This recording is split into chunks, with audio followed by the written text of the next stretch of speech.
तुम्हाला माहिती आहे आजकाल हॉस्पिटलमध्ये मोठा घोटाळा चालू आहे. आम्हाला या घोटाळ्याबद्दल तेव्हा कळलं जेव्हा बी किफायती कम्युनिटीची एक मेंबर आहे हेमा नावाची, तिने या घोटाळ्याची उघड केली. त्यांनी असं लिहिलं होतं की त्यांच्या आईची तब्येत खूप खराब झाली होती म्हणून ते आपल्या आईला घेऊन दवाखान्यात गेले आणि जसंच हॉस्पिटलवाल्यांना कळलं की त्यांच्याकडे हेल्थ इन्शुरन्स आहे, त्यांनी बरेच टेस्ट करायला सांगितले.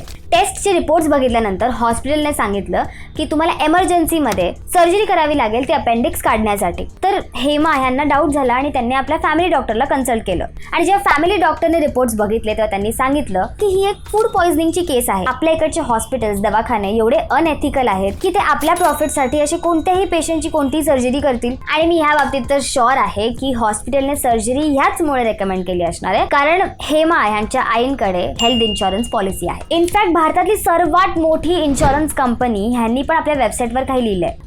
बट जर तुमच्या कोणत्या जवळपास दवाखान्यात होत असेल तर आपण ते सहन नाही केलं पाहिजे कारण आपल्यापैकी कोणाचा जीव पण जाऊ शकतो.